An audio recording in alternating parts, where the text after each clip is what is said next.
Hey everybody, here we are with the amazing Tommy Gomes. I don't know about amazing. I think pretty amazing. But I think almost everybody out there who knows you would argue with you on that. we're gonna make some cuts. Yes, what we're doing here is watching Tommy break down an Opah, which is an amazing fish from the Pacific. And as you may know, there's kind of two kinds of fish that commercial fisher people think about. One are the ones that swim in schools, and there's the ones that swim all by themselves. And the ones that swim in schools, fishermen like better because you can get a lot of them in one net. But this fish here, the Opah, swims all by itself. So they're caught one by one by one on lines and hooks.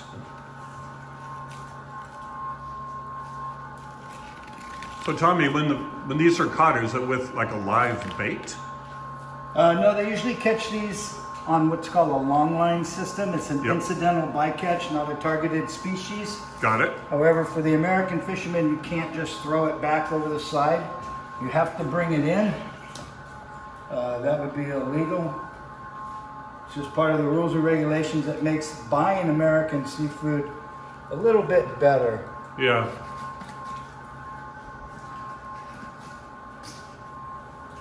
And we're excited about the two dinners we're doing with Tommy at Solare in the next couple of days. And everything you're seeing here is what we're going to be enjoying in a wonderful Italian way.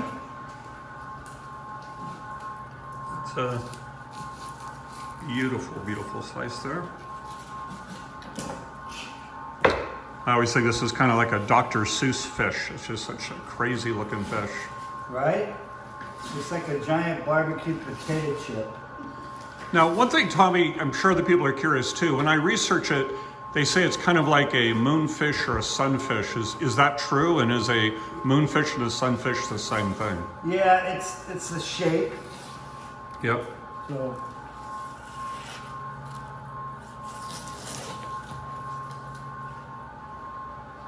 So you can see this is the belly. It's dense like a pork chop. Mm-hmm. You have the center section here, which is more like a filet mignon. Mm-hmm. You have the belly, which would be more like a top sirloin. And then you have the two back straps. Okay. You have the back strap, the top loin. And then what really makes this fish exciting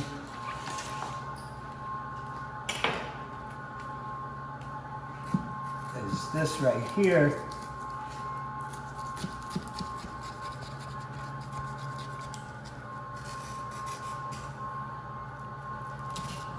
And you're saying like in the old days, they would just throw this away if they could.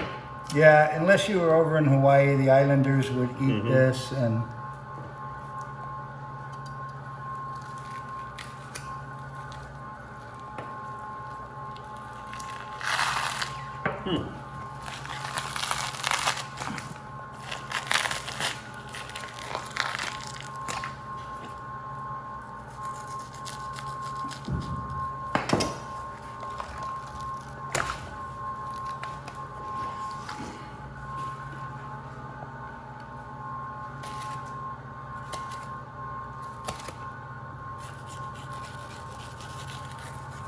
so what's fun about this is you see this fat in here?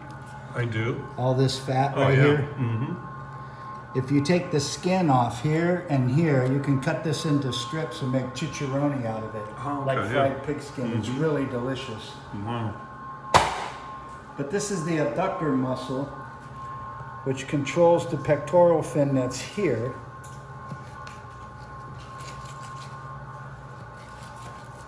Okay. Well, that looks very soft. This is very, yeah, it's meaty like. Yeah.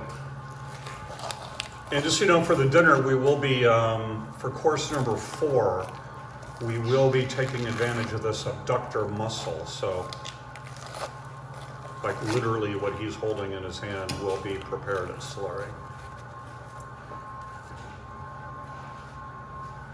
Wow, look at the color on that. Watch the splatter.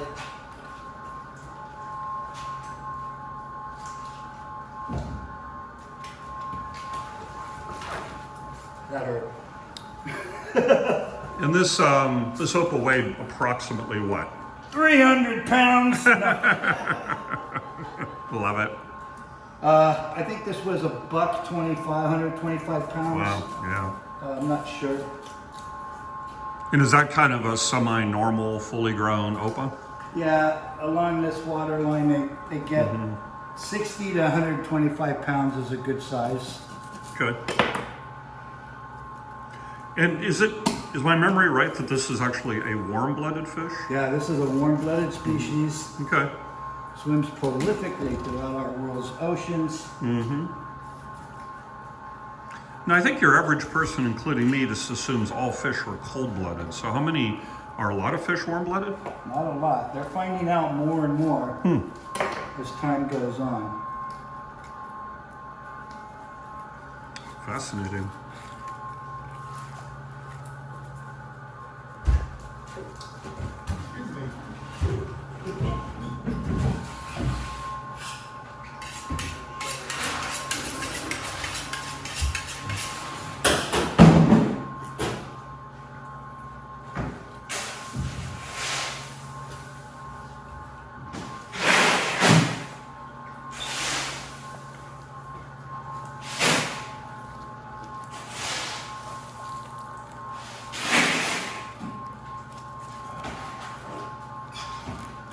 So again, this piece here would be, in the analogy of a cow, this would be where like the fillet is and the Yep.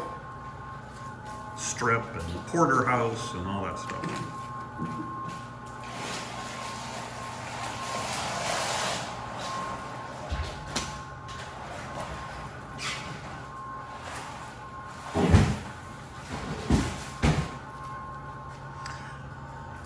And we get this one bone hanging me up here. That's a lot of work. There we go. Nice. Yeah, I've had the privilege to watch Tommy do this many times, and there's a lot of areas of this fish that normally would not be eaten that he's figured out good ways to do it. Now, the one you say that can be a good pastrami, that's the abductor muscle. Oh yeah, it makes an excellent This pastrami. guy right here. I mean, I've had it. You would think that you were just eating regular pastrami. Nobody would ever guess you were eating a fish.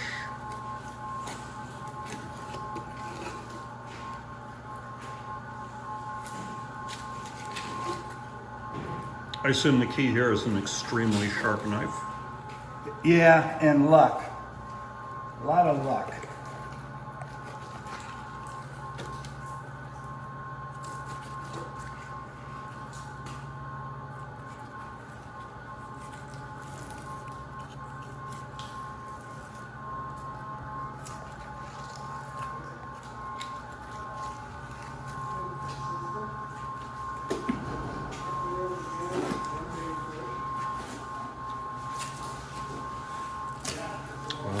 Incredible.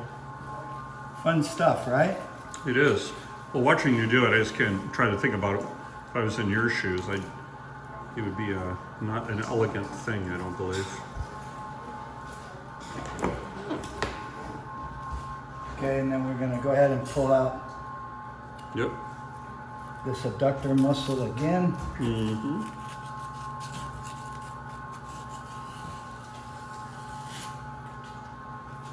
Now, are there cheeks on the Opah that we can eat as well? You know, there's a little bit of meat up in here, but we Yeah. pretty much cut it all out. Yeah.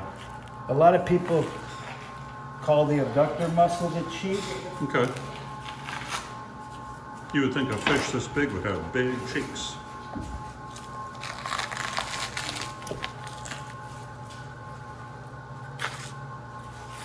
Slicing along my belly like that, make people nervous. Yeah. Well, at least we'll have it on video Right? for the insurance company.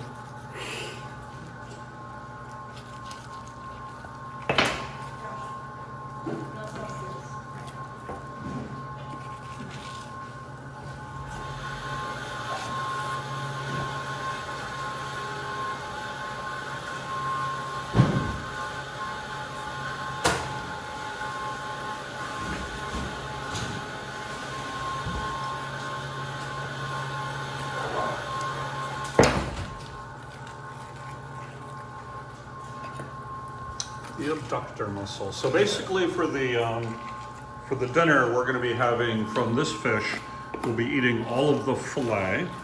So that's this part down there. And then we'll be having the abductor mussel. So we'll be having it basically two ways. And you'll see the complete difference in taste and flavor. And hopefully you'll like the preparation that my team and Tommy and I came up with.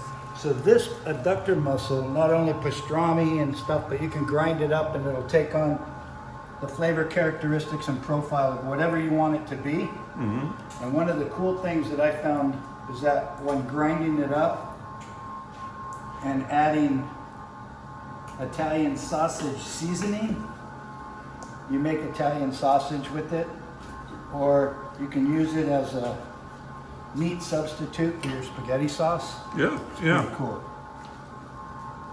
I mean, we can make a bolognese out of it, right? Oh yeah, That's what we should do. it's absolutely gorgeous what it does. It's amazing.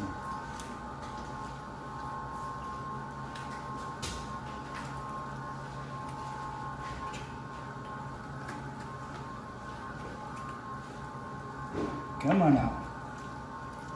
You're just getting the rest of the abductor mussel? Yep. Okay. See? Oh yeah, look how dark that is. Wow. Yeah. And then